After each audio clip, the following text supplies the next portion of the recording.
Hi there, everybody. This is John Drew here from Elevated Planet. And Jolie Gabrielle here from Elevated Planet, and we'd like to welcome you to today's show, where we're going in a little bit into the origin of species. And Sean is going to tell us more about it.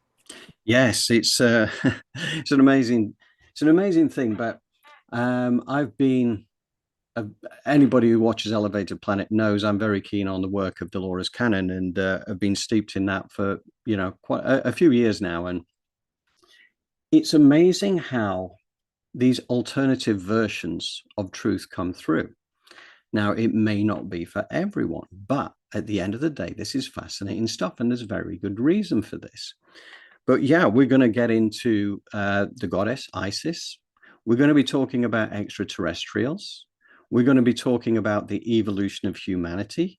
And we have a lot of ground to cover, and it's all based off the work of Dolores, with a little bit of extra stuff added from Elevated Planet as well.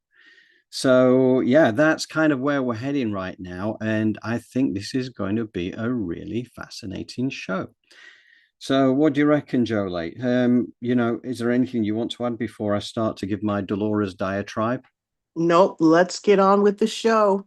Right. Okay. I just want to give you a little bit of background here for clarity of what Dolores was all about. And yeah, one of the things I did want to mention actually, Elevated Planet, we're going to start a book club effectively, which is going to be a series of like YouTube's and me videos that we post, might do some lives, but it's going to be because there's so much brilliant work out there at the moment. And, we can focus on it on things like today's show, for instance, which is one of the things that we're doing, but also where things get a little bit more edgy, we'll do it as the Twiglet Zone book club, because that's the one where, it's the one where we put the stuff that's a little bit more edgy, a little bit more out there, a little bit more requires the expansion of your horizons, if you like. So it'll be fun. We'll give that a go. I also wanted to mention about the thing that Dolores, when we go into this piece, Dolores talks a lot about the SC. So what she was referring to there is what she referred to as the subconscious. It's basically whatever you want to call it. It's the part of the mind that once the conscious mind is out of the way, can come forward with information which is usually suppressed. So anyway, that's basically how that works. So when you hear her referring to the SC, that is what it's all about. So here's the thing, right? So this is what it's really all about. There are myths and legends that have been passed down over millennia. And like Chinese whispers, they're prone to distortion and often deliberate manipulation, with the King James Version of the Bible being one such example of that. So, question is, how do we really know what is true? Well, what you really need to do is to speak to someone who is present at that moment in history, living life and experiencing things directly for themselves, thus able to share the original story as it unfolds. This is how Dolores became an explorer of hidden sacred knowledge. She self-developed the QHHT, which is the quantum healing hypnosis technique, which opened up these gateways, and the information poured forth from her clients who were deep in a somnambulistic trance where the conscious mind could not get in the way of the flow of information. There is, of course, an easy out for the skeptics, because the person under hypnosis could just be making it up after all, couldn't they? Well, that is for you to decide. Simply feel into the work of Dolores and see what answer you get. Is it truth? Is it deluded nonsense?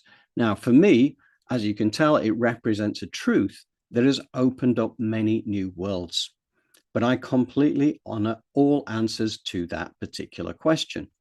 So even if you do feel skeptical, I encourage you to listen to her words. If nothing else, you'll find it entertaining, and just maybe at some point in your future, it might make a lot more sense.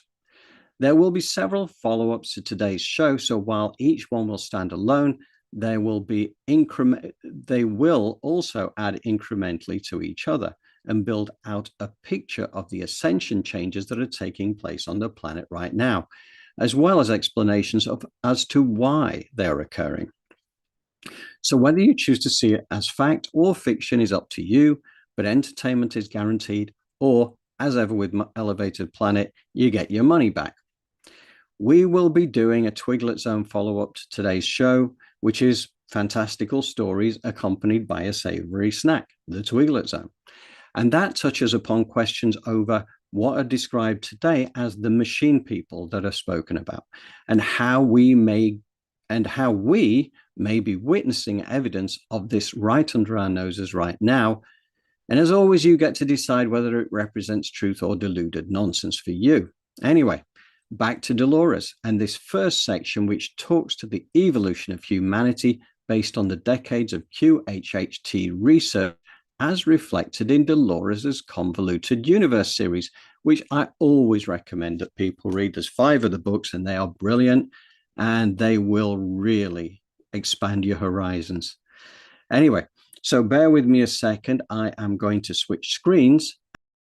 Chapter 1, Isis and the Machine People. In my books, Keepers of the Garden and The Custodians, the story was told of how the extraterrestrials developed life on Earth. It all took an inconceivable amount of time as life was established and began to flourish. After the animals developed, humans were created by manipulating the genes and DNA of the apes. As the species grew and began to develop intelligence, then the ETs came and lived among the savages to educate them and give them basic skills so they would be able to survive and eventually develop a civilization. The ETs lived among them for many, many years because they didn't die until they wanted to. Thus, these beings were treated as gods and goddesses, and these legends were born. Because they knew they would eventually leave and return to their homes, they tried to pass the knowledge on to specific beings that they thought were capable of carrying it on. They also interbred with the natives to produce those who would have some of their abilities and be able to help the people after the originals left. The knowledge and abilities continued to be passed down over centuries through several generations of selected people. These were initiates. This was the beginning of the secret mystery schools, where some were chosen to learn and practice the various techniques.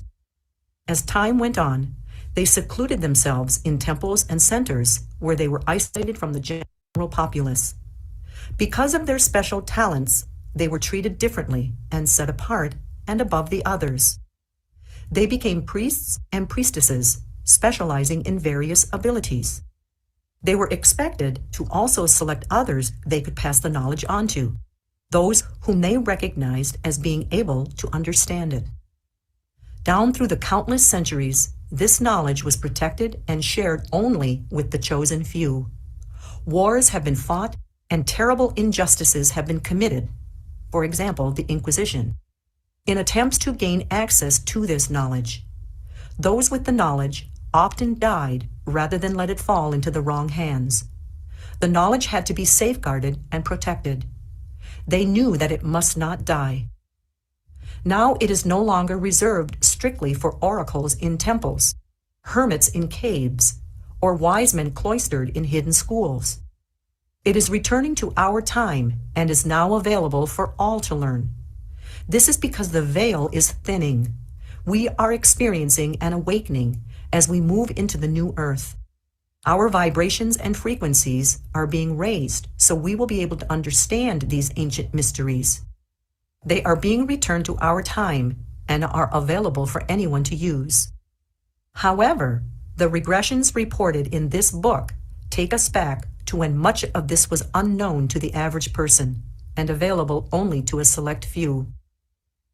Originally, temples dating back to Babylon were designed with pillars, evenly spaced all around the outside. Some had the roof open to the sky. As long ago as 3000 BC, Babylon had a well-developed complex culture. These temples were intended as observatories. The priest would sit at a designated spot in the center of the building and observe and record the movement of the stars and planets as they passed between the open spaces of the pillars. These records would have been kept and observed for hundreds of years. Thus, a record of the movements could be accurately measured. These records would become part of the sacred knowledge, and only those of the secret mystery schools would have access and be able to interpret the meanings. This would have been the birth or the beginning of astrology and astronomy. Of course, the original teachings, and what stars to observe, would have come from the ETs. Much of the knowledge originally given would have meant observing planetary bodies that were invisible to the naked eye. Thus, they used highly advanced instruments such as telescopes, probably similar to the far-seeing devices used at Qumran. See my book, Jesus and the Essenes. Much of this information was essential to the ETs because it related to their home planet or constellation. They wanted to keep track of the movements so they would know the best times to journey there or communicate. So some of the astrological information would have been important for Earthlings to plot the passing of time and the seasons, and some was important for the ETs themselves.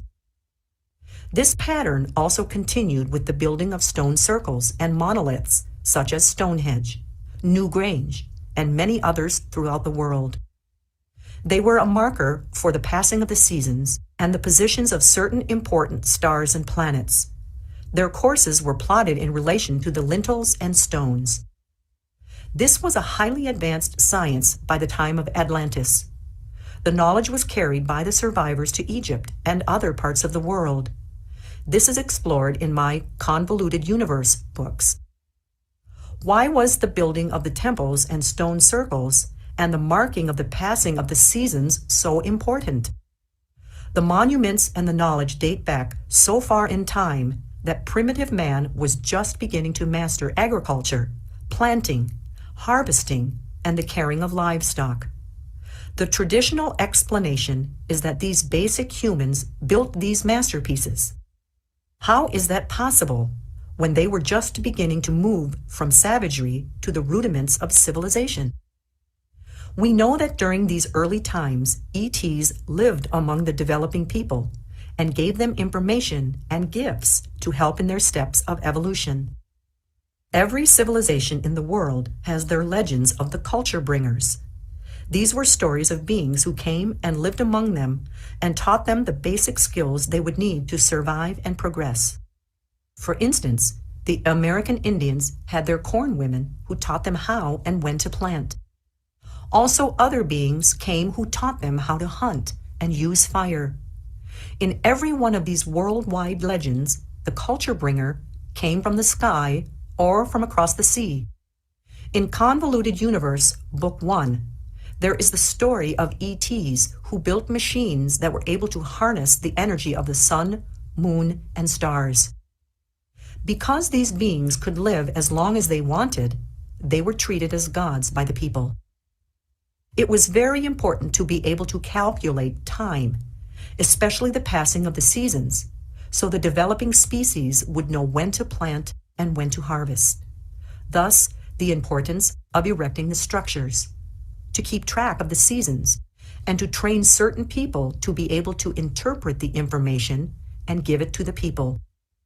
Through the sessions I have conducted over so many years, I have found that the original structures were built by the ETs, not the primitive humans who were living there at the time. The knowledge of the use of the mind to create and levitate stone, etc., was perfected in some highly advanced civilizations, and was carried to Egypt and other places by survivors after the destruction of Atlantis. The ETs were still living among men and sharing advanced knowledge during the time of Atlantis. It began with the basic tracking of the seasons, then later developed into the more sophisticated system of astronomy. This was done so the ETs could keep track of their own home planet and its position.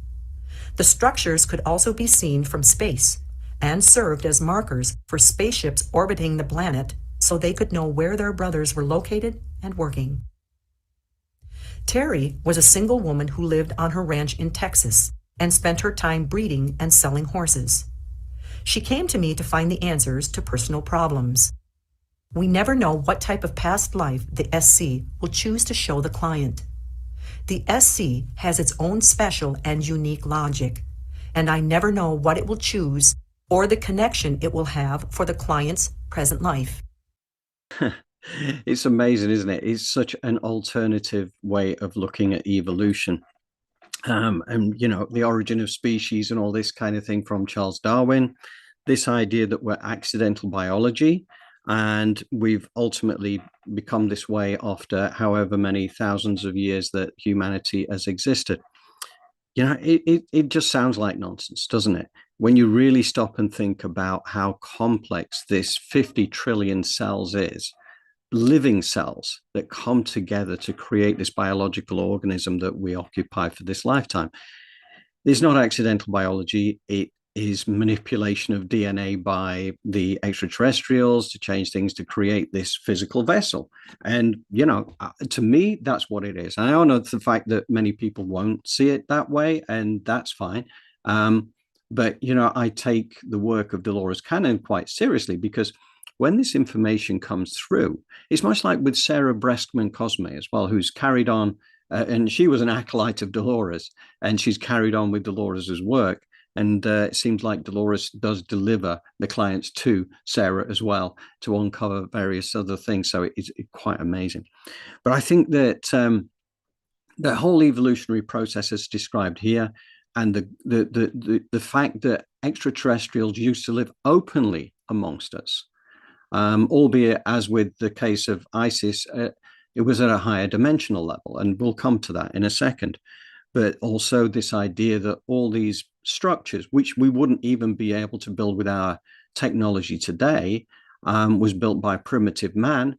Clearly, again, that really doesn't make any sense at all, particularly given that the engineering for many of these sites was absolutely incredible, right? So it was done with such supreme accuracy, and the measurements, the mathematical measurements of all these, with the pyramids and everything, once you start to look into it, the certain floor spaces there that are exactly equal to the number, which is the speed of light, for instance. You wouldn't have known that sort of 5,000, 6,000 years ago, whenever the Great Pyramids were built, or whenever that was. This idea of levitation, using the power of the mind to be able to levitate and to cut stones and to be able to move them into position makes so much more sense. And again, we will cover more on that in the future. And these are the kind of things that will come back to us. This is the kind of knowledge and wisdom that is coming back to us. It'll take a while, there's no doubt about it. But again, we come into the timings of all this in this second section that is to follow. And Terry was mentioned there at the end, which is the lady that she was just putting under somnambulistic trance under the QHHT system. And that is the story that we take forward from here. And I am going to give you a little bit of a run through on basically on that to set the scene before we go into that. But before we do that, Jolie, I'd like to bring you in to give your view on this uncovering of history. This is so interesting and compelling because we always hear the saying, there's nothing new under the sun, right? And with Lemuria, and we have Atlantis, and we have these places that possibly um, could be that these people were, or beings, this energy was always here. Or if they came here, there were intelligent beings. We think of Tartaria, we think of the Moors, we think of the civilizations that have been founded but not yet created, or not created by the ones that said they founded it, right? We're finding knowledge and wisdom and sort of like breadcrumbs to the fact that humanity, we've been lied to on such a grand scale, right? Oh my God, So yes. it is so interesting because if you think about it, if I tell you one of the grandest lies, like the flat earthers, I'm not a flat earther, but they believe that that is the biggest lie you can tell, and then you can't even get to your power. Everything else after that is just layer upon layer of a lie. So to access that energy and that power, let's remember. And maybe the remembering doesn't look like every single detail of that, but just know that it is possible that there are a dark age. But what was before that? Was there something that was truly enlightened? Were there people living amongst one another, sharing and doing as she spoke about, where it's like coming into contact with each other, you know, teaching each other, learning from one another. And then all of a sudden, just like now, we're starting to put these pieces together. We're starting to understand who we are. Pandemic, Mm, floods, like right. all of these uh, disasters and catastrophes to take us off our game and to pivot us to not do the research and to not go back and pull from there. And so it's important that we realize that, yes, there are these periods of the shadow coming in. But at the end of the day, all of this comes from a very powerful force and energy that made us and that created us. So we have two viewpoints. We have, are we got that alien DNA, Rh negative people, is that alien DNA? Do we know? Or are we just a bunch of knuckle draggers that needed some alien DNA in order to move forward? Yeah. you know? So Yeah. that's the fun in it. Absolutely. And you know, I mean, certainly within Dolores's work as well, they talk about the DNA and how it was kind of put together to kind of create the intelligence, because you couldn't just go from the basic primate to some Right.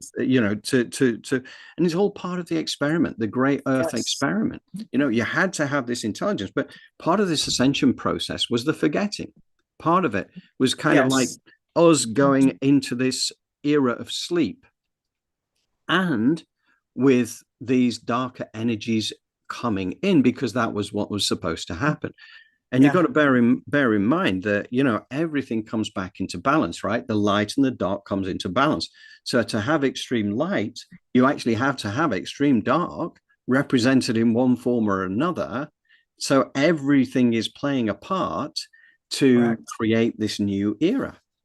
Correct. Because if you don't have dark, you don't even have light. It's not light, it's something different at that point. So I do agree with you in that. And it's such a beautiful thing to look at once you get on the other side of the programming, recognizing, because programming has a tendency to make us depressed, to confuse us, to move us out of balance, as you say, right? And Mm, once you realize, okay, that's my programming, that's not me, that's my programming, it becomes so much easier to take joy into remembering or into researching and understanding, because then you have a sense of neutrality. But once you stay in that program, right, you're going to get triggered.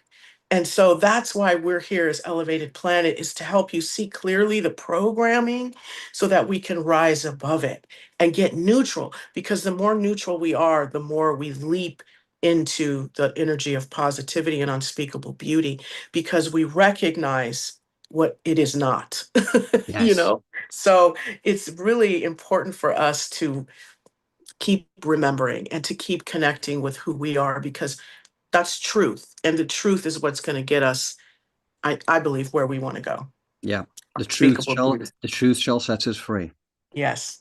So, yeah, no, I agree entirely, and I think it's an amazing exploratory journey. I mean, I've only been doing this for less than 8 years at this point, diving deep into it, but it is amazing, and you realize the level of programming that we've been subjected to, and Yeah. I totally get the facts, because it could, there by the grace of God, if I go I, with regards to, I could just be just as asleep as I was 8 years ago, right now. Yeah. Yeah.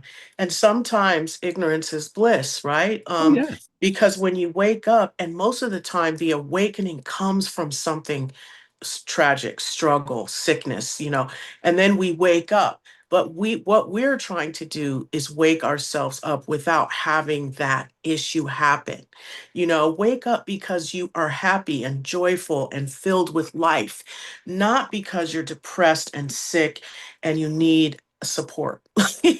Like, yeah, we want to move more into the truth, because what we're finding now is some of these rules and regulations and edicts of organized religion are creating disease and illness in our bodies in some yes, ways, because it's having us contract yes, when we really are meant to expand. And expansion means asking these questions, such as, truth or diluted nonsense? Do we have alien DNA? Were humans, primates type of people, or did we come in in an age of grace, and were we always this way? We have Egypt, we have Hypatia, we have all these greats back in the day that did what they did. We have those breadcrumbs, like I said, for Lemuria. We have the Anunnaki and the Babylonians have what hieroglyphs on the wall with space travel and astronauts. So where do we sit? Fascinating. I mean, we could be here all day. Oh, we could. That's part of the problem. I have to Mhm. stop myself from Yeah. diving off into various tangents. But yeah, it's all really about trying to bring ourselves back into harmony and balance. That Yes. again, it's stillness, presence, getting back into who we really are, because this is where the power is. This is where the power is. And it's realizing that external force out there that is trying to distract you, to reduce your vibration, and feed them, right? Because this is, again, we go back to that Alan Watts Yes. show that we did, right? Right. When you focus your energy on those distractions, you are feeding the problem, and that's what they want. So Yes. And coming even back, awareness, I'm sorry to yeah, interrupt no, you, but no, sometimes you will feed the problem, but get out of denial and become aware. You know what? This habit of mine is feeding the problem. And then you ask Creator, can you help me take this taste out of my mouth or take this out of my mind? And you work your tools to get there. But oftentimes, even me, we get stuck like, deer in headlights. I have this problem. I don't want to look at it. I want to deny it. What are we doing? Feeding the beast. Let's wake up. yes, Sorry about yes, yeah, no, no, absolutely. I feel very passionate about it, and I think people need to know, right? Because Yeah. that's the opportunity that we all need to be able to step into our own power and become the magnificent creator beings that we've been born to be, and it's Yeah. been suppressed, it's been hidden from us, Yes. but it's there for us all to find now, right? Yeah. And we know we want it because we are so magnetized by the people who are free and liberated. We seem to be, as just a human collective consciousness, very attracted to liberated sovereign people. So that means that it's within us. Yes. And that's what we are, and what we are meant to be on this earth. Yeah. No, I am totally with you. Totally with you. So what do you think? Should we hit the next section now and then we come back live Absolutely. again? Yeah. Yeah. Okay. Yeah. Okay. All right. Well, I'm going to lead you back into the Terry situation, because what I've done is we had about half an hour of audiobook ahead of us that we really needed to condense. So I basically condensed it myself down into about 4 minutes. So if you bear with me a second, I'm going to just put an image in front of you here, which is more appropriate for it. You can have a look at Isis as we go through this. Then I'm going to lead you straight back into the next relatively modest sized section there, which again talks about Isis and the machine people, and continues the story. So bear with me a second. Let's get that image in front of you. There we go. Right. So we were talking about Terry, who was going into that somnambulistic trance. So what happened is that when she went into that regression, she went back to her life as an acolyte of Isis, studying the stars and the planets.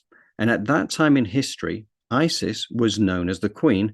And in mythology, as you will know, she was known as a goddess, as well as the wife of Osiris and the mother of Horus. She had many magical powers and unusual abilities, and Isis is associated with the star Sirius. Sirius has many huge connections to the earth, but that's a story for another day. Isis was known as the goddess of rebirth and reincarnation, which is relevant given that humanity and the planet are currently going through its own rebirth. Plutarch, the ancient historian, described Isis as a goddess exceptionally wise and a lover of wisdom, to whom knowledge and understanding are in the highest degree appropriate. She was served by priests and priestesses who were known for wisdom and healing, with special powers like dream interpretation and the ability to control the weather. Now, it appears that Terry, who is now under trance, was reliving her past life as one of these. Amongst these students, many were from different galactic races, amongst which there was a race described as the machine people. They wore bird-like masks that hid the machinery. Their eyes were sunk into their masks and their eyes looked dead. Terry had the ability to see beyond the mask and see what they were really like, with skin like leather and also machinery rather than organs. She was afraid of them. They had intelligence, but something would tell them what to say. There was a dark energy around them. Isis allowed them to be there because there would not be peace if they were not allowed to be there. The machine people were there to learn about emotions and feelings. They already knew about the stars, that they were from the Milky Way. They traveled in spacecraft that were long and narrow, like a tube. Terry's life as an acolyte ended when she was taken against her will to the planet of these dark entities. She didn't survive long. The atmosphere was wrong. These machine people believed that Terry, in that past life, carried the wisdom of Isis, which she did not, nor would she share what she did know. The Terry higher dimensional level, so it was invisible to humanity at that time unless they could ascend to the right frequencies, which Terry in that life clearly did, along with other human acolytes she was studying amongst. Terry was then to travel to groups of people and children to teach them what she had learned. At one point during the regression, Terry leapfrogged, as Dolores calls it, into a different life as a soldier, coming in on the day of her death in the middle of a war, in what appeared to be Greece or Rome. She'd been clubbed from behind and was now dying until she did die, and she walked out of her body and crossed over and saw herself in a vast library with her teachers, where she could begin her learning again. She was told she would be returning to the physical plane again at the end times on Earth, when she would be reunited with Isis, who would be returning to bring gold light to the planet. This will be the first return of Isis since that ancient time Terry spoke about in her earlier life as an acolyte.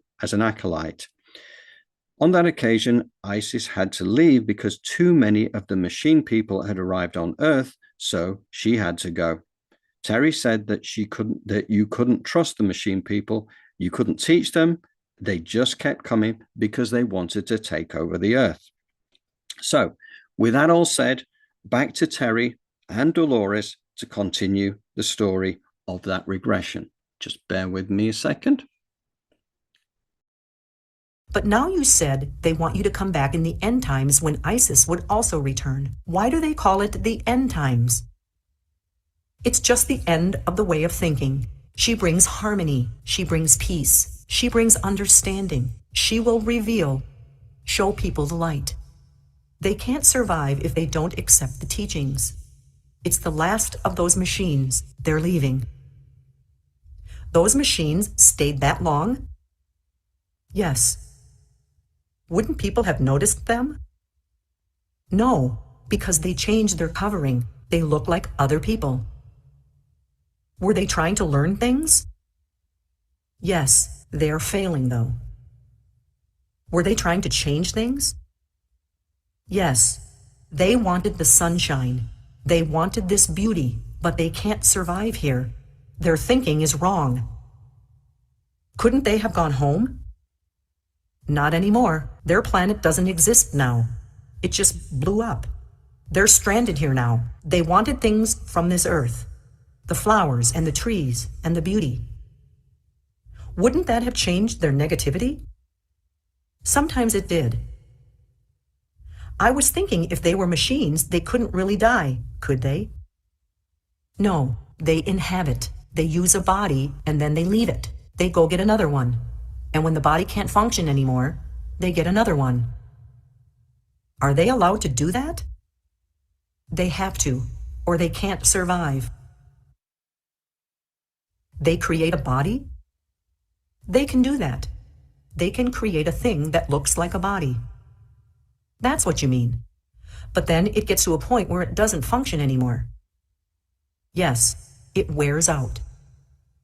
They do this so people won't see what they really look like. Yes. But you said at the end times, the last one would be leaving.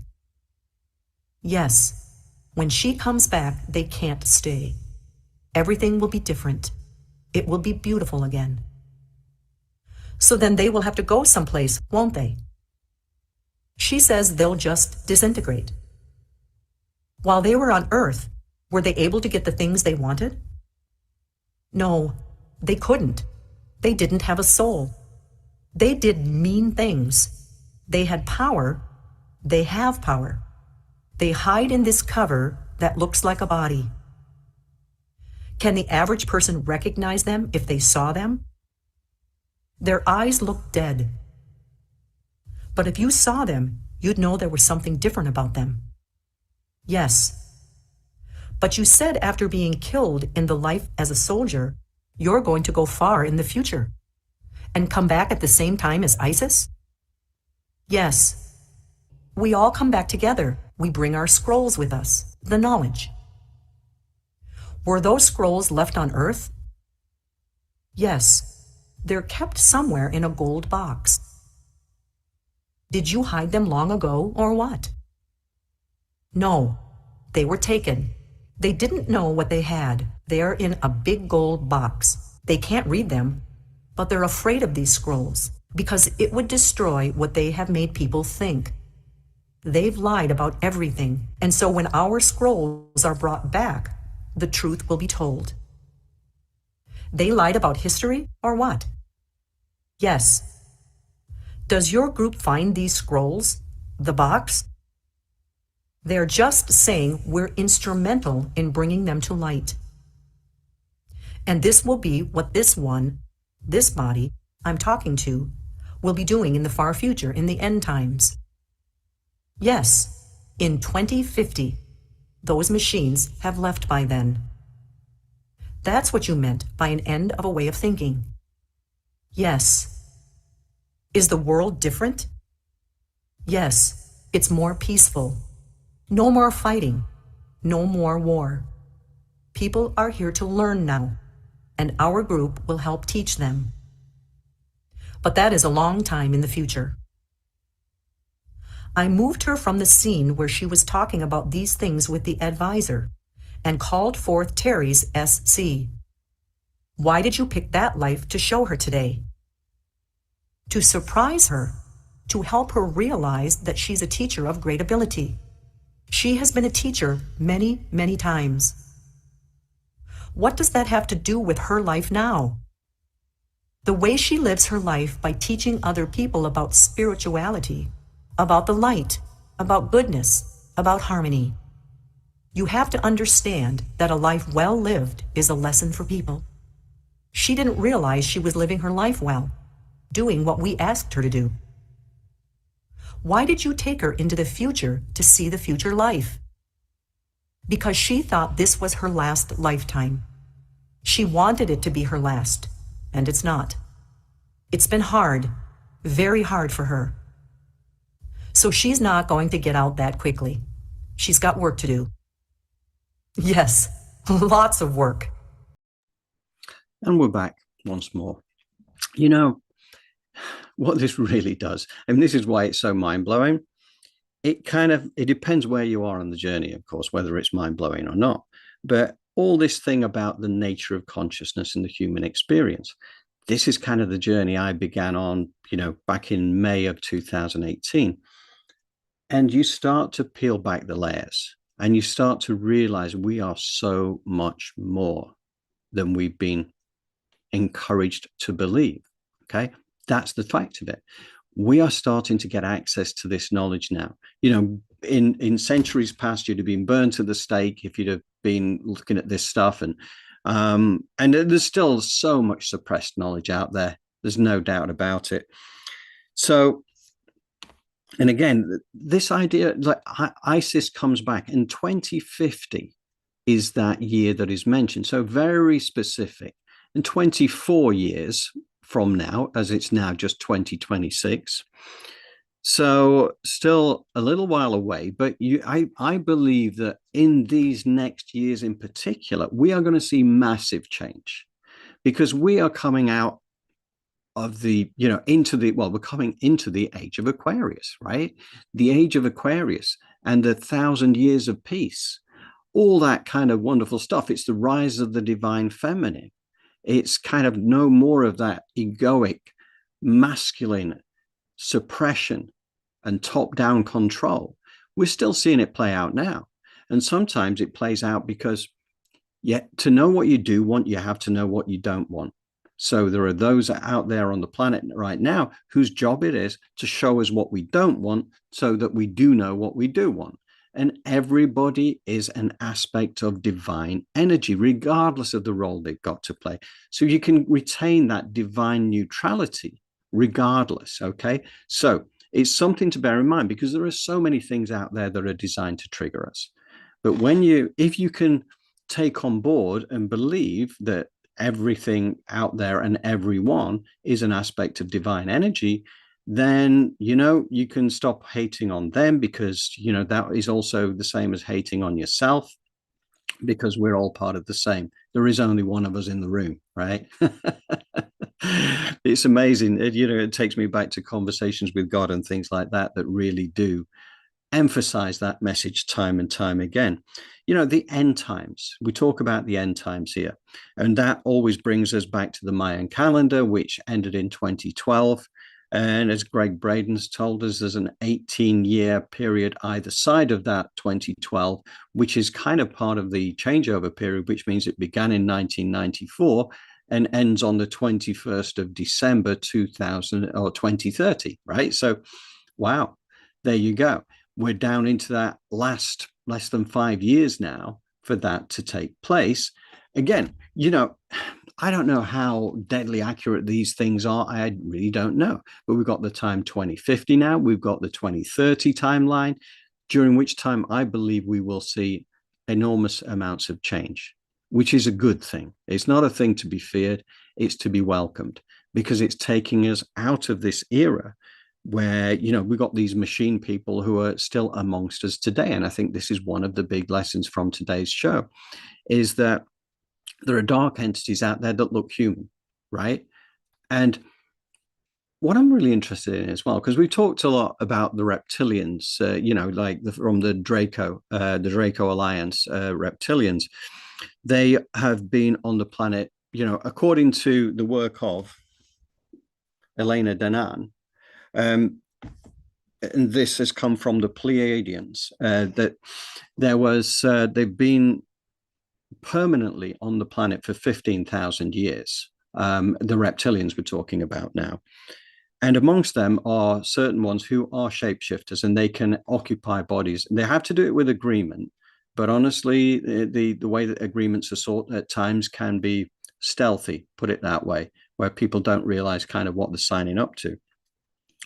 So the machine people, who, I don't know whether they used, from the description, it sounded more like they used like clone type bodies, rather than being like an occupied possession type of thing. But at the same time, they are controllers of humanity. They are the leaders in leading positions. We come back to the Illuminati, the Cabal, however you want to, the secret government, whatever you want to call it. They're out there. They're pulling the strings. But now, for the first time, we are starting to see through the distractions. We're starting to be able to climb onto our eagle's perch and actually retain our divine neutrality, so we are not feeding into the problem. We are, coming back within, as we were saying earlier. I think it is fascinating, but to think that by 2050, all wars will be done, right? 1,000 years of peace. And also the great genius. Another thing that came through, and a lot of Dolores's work, actually, because she did the Conversations with Nostradamus, a series of 3 books where she was having, again, through QHHT sessions, she was having conversations with Nostradamus, who was explaining his quatrains. And part of that was talking, he correctly told about Hitler and the Second World War. He told about the Twin Towers. He told about the First World War. And a lot of things he said were accurate, but not everything is accurate, because timelines shift. And what he saw were possible outcomes, not absolute outcomes. Some of those things absolutely were right. And as I say, when you think about the Twin Towers and the attack on the Pentagon being there in Dolores's books before it actually happened, I think the CIA and the FBI and everybody would have took a lot more notice of Dolores immediately after that event. But yeah, that was through Nostradamus. And he spoke a lot about the great genius as being the being who comes through at the end times or after the end times, when the new earth effectively is set, and the great genius brings forth great, advancements, and the quality of life for the people on earth goes up massively. And it makes me wonder, the Isis, is Isis the great genius for the future? I don't know. And just throwing it out there as a possibility. But yeah, the machine people are out there still, so they exist amongst us. So be forever vigilant. That's all I would say. When you hear people who are creating division energy, that are stoking up the fear, the anger, the all this kind of stuff, the wars and everything, it could well be it links back to either the machine people, the reptilians, or whatever that connection is. Because I know it goes beyond reptilians. And just to say as well, not to give the reptilians a totally bad press, because we know there are benevolent reptilian races as well. It's not like they're all bad, but a lot of them who've been here as controllers, in fact, all of them, I would say, who are here as controllers would fit into the negative category. So anyway, I've babbled on enough for now. So, Jolie, can I bring you in? Yes, wow, that was really a lot too. But it's true. When you look at some of this energy, you see it as a virus, right? That has the programming that has given you these myopic views of things and the perspective of one that is contracted or small. When John, you talked about the different timelines, and while we are here, we can change that. At least in our own lives. I was speaking to a friend of mine the other day, and I'm having issues. My daughter, she has an animal in the house, and we have carpet, so it's like this issue.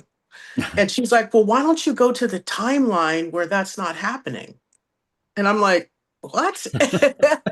But she's like, you have the tools to take yourself to the timeline where your animal is behaving and there's no issues with bodily fluids, right? And so she's absolutely right. We need to play with these concepts, or we benefit by playing with these concepts so that we begin to become clear. What I mean by that is there's a lot of dissonance going on with these principles that just to control our own energy and our own atmosphere, there's a lot of dissonance there. Work through it. What do you believe in? What kind of faith do you have? I struggle with my faith. Oh my goodness. I wish I could take a magic pill and just be 100% believing in these things, but I have to catch myself in every moment. The programming appears, it appears, it appears. And so take the time. I'm doing it, taking the time every day, 5 minutes, 15 minutes to visualize the truth of who I am, the Yeah. truth of what the power of humanity. And together we then begin to, and sort of have this mind meld of positivity where we're pivoting and it's already there. I mean, yes, there's a lot of distractions. And the reason why there are so many distractions is because we're already doing it. We're already coming together. But really try and, if you can, together remove those triggers. Look at things from a place of the eagle's perch. Yes, this may be going on and happening, but let me look inside of me and see where it is misaligned so that I can put better energy out there to foster change, because that's really how it happens. Of course, boots on the ground, no doubt about it, but that doesn't solve the pattern, you Mm. see, that we're in. And the only way to solve the pattern is to go within and to Yeah. get the help that you need from the spirit world. Yeah. Facts. It's just it. Yeah. Yeah. And it's one of the things I must admit, I only wrote it out yesterday.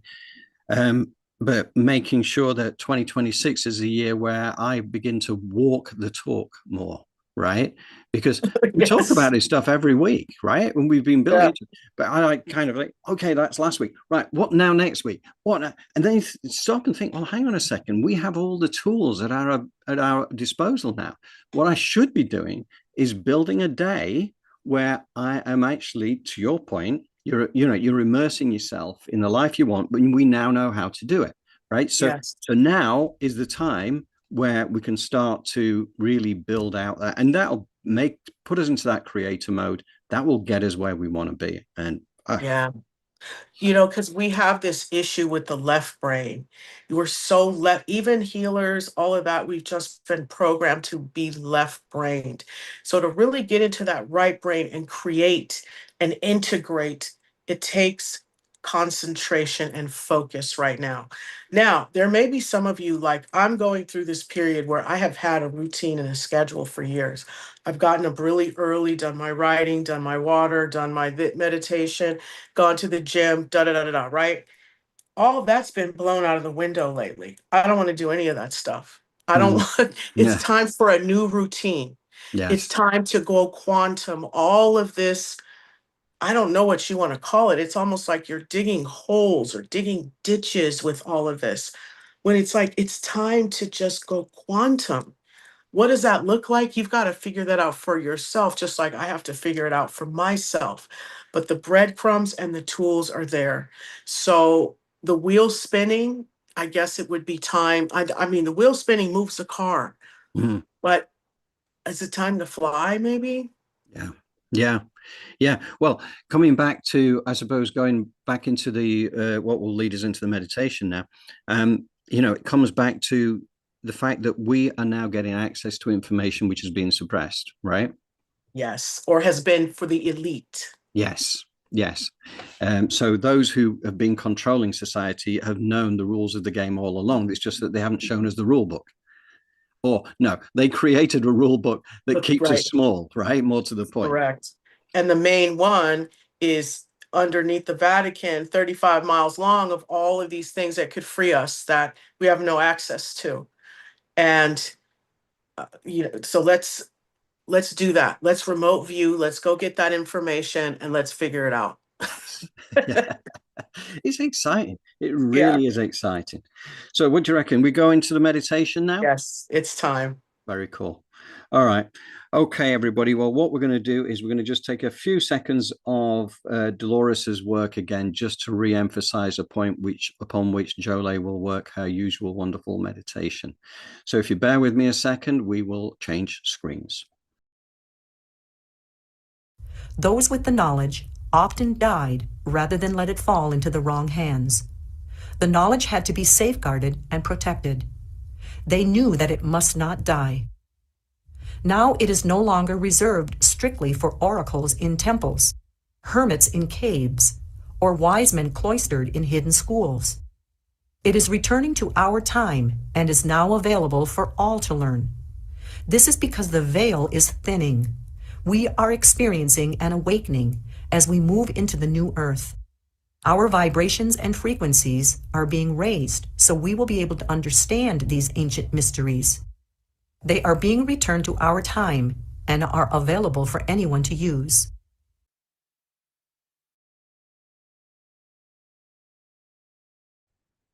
Take a deep breath in and just feel it flow all throughout your body. And exhale and relax. Allow for each part of your body to just let go as you breathe with its rhythm. And you just let it know how much you love your body and you're grateful for it. I feel the struggle. I feel the resistance to that. No matter where you are on the spectrum, love and honesty is the way through. So as you breathe, visualize your cells heart-shaped, even your skin, your hair, your nails, and see these hearts just swirling around to make you. And as you ground your energy into Mother Earth with the grounding cord that, if we were to put a microscope on it, are little tiny vibrating hearts that make up this beautiful grounding cord. that's of a color, an earth energy that resonates with you.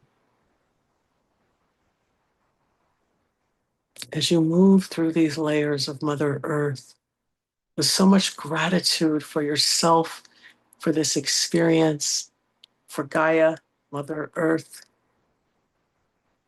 and you move through with so much love and gratitude, you root yourself in her core. She welcomes you. And she's feeding you all of the vitamins and the minerals that you need, your physical body needs to continue to be well, to remove disease and illness. She's helping to reprogram that DNA for health, for abundance, and for alignment with the laws of the universe. Your beautiful aura layer is just layered with heart-shaped, vibrating energy. Your higher self stands at the power position above your crown, engulfed in this energy, sitting in the center of a heart, standing. Your astral body snaps itself in and just brings so much love. Just it's sponged up all the love in the universe and it's bringing it back to you, and your 50 trillion cells are absorbing it as your crown opens. And that beautiful golden life force energy comes cascading down from the heavens, raining down on your higher self, coming down into your crown. And as it comes down, it begins to be little droplets, and all of your cells absorb this. The folds, the neurotransmitters, and the synapses. This gold light knows that its job is to resolve and dissolve the negativity, the baseless and limited perspectives. We're moving out. Stay in the mind, stay in the brain, moving itself down into that limbic system and looking for those viruses. And in the prefrontal cortex, as a calcification of the pineal gland, as that gold light comes in and cleans it off. That simple. Worry, doubt, and fear is disintegrating. And that animalistic urge, jealousy, envy, the 7 deadly sins, are resolving and dissolving themselves.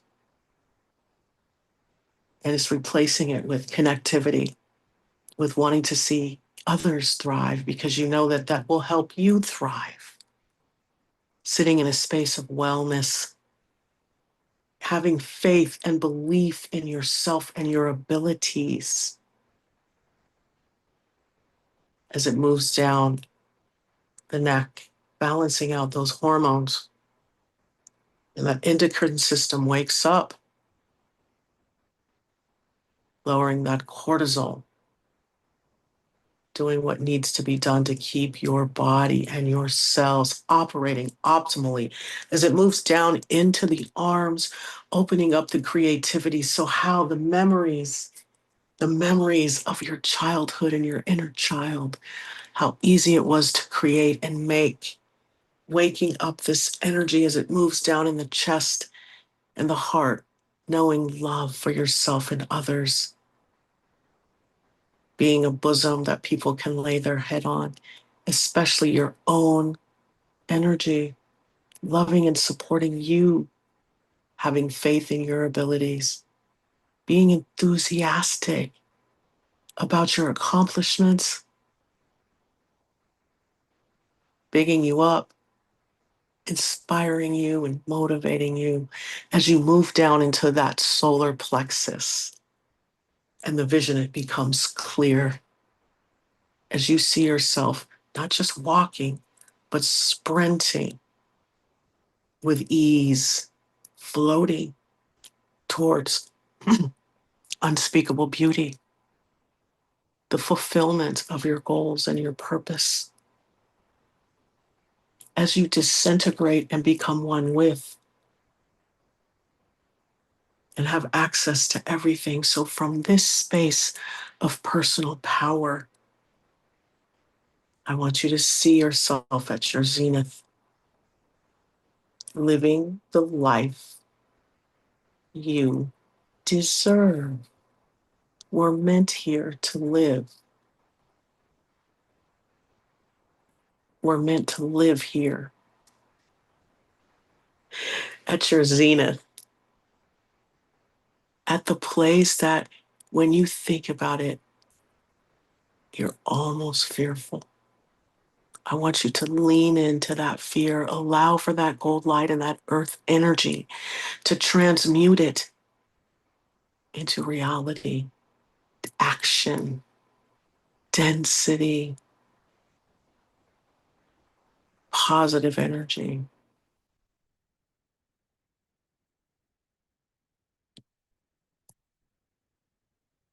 Right here. And now I want you to feel as this energy drops into that second chakra, feel the pleasure and the joy of this experience. Let that pleasure and joy run throughout your body,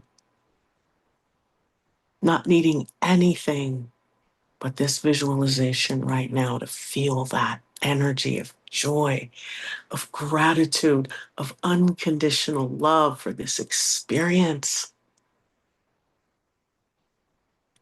Knowing that the more neutral you are, the more that that energy can move through you, the energy of life, creation. You are a conduit. Use that power. Visualize and see your wellness, your success, your excellence, your power, your limitlessness.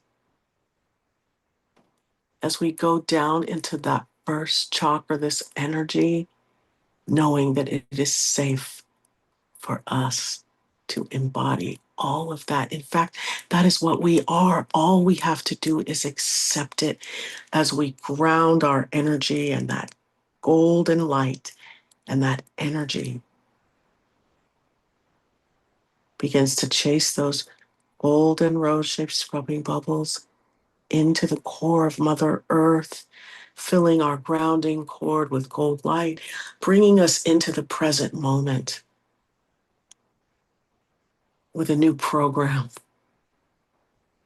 one that is uniquely our own, as this energy then pushes itself out into the aura layer and that spine aligns and that energy begins to sprout out of our feet, hands, and crown chakras, filling us up with nothing but these beautiful heart-shaped energy that's creating the density that people feel as we speak our truth, expand our minds, open our hearts, trust in our intuition, act with confidence, know that we are worthy to feel joy at every moment and that we belong here as creators. So as you sit in this beautiful energy of positive, life-creating, life-giving energy, that is you. Feel that gratitude, feel that joy, feel the knowingness that you will get there. In fact, you are there now.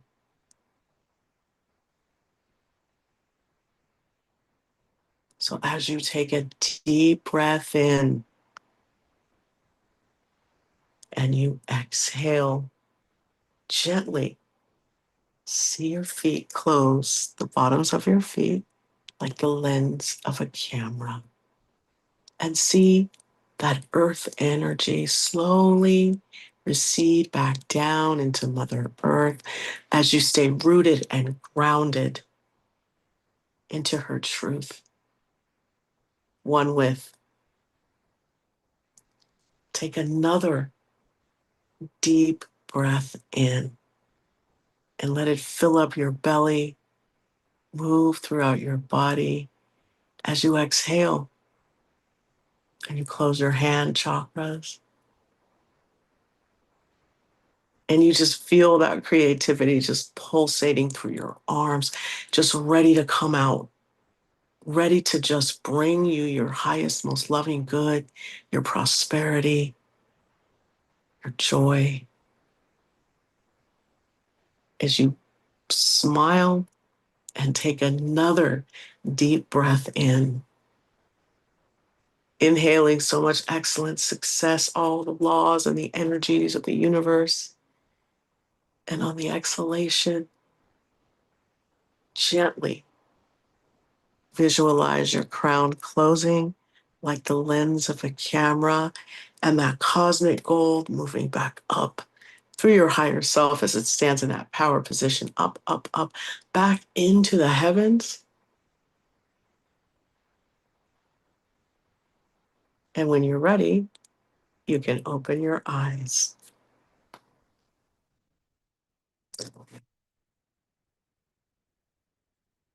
That's beautiful. Thank you, Jolie. Absolutely. Very good. Very good. Love and honesty is the way through. Yeah. Very cool. Okay, well, thank you very much. Really appreciate that.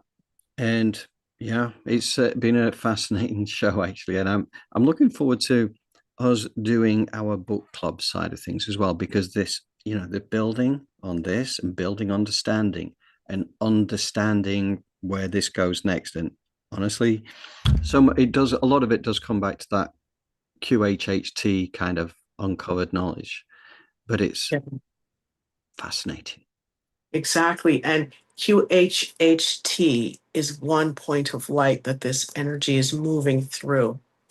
And it is trying to get to us through so many ways. And Dolores Cannon was a fantastic portal. But remember, so are you. Very good point.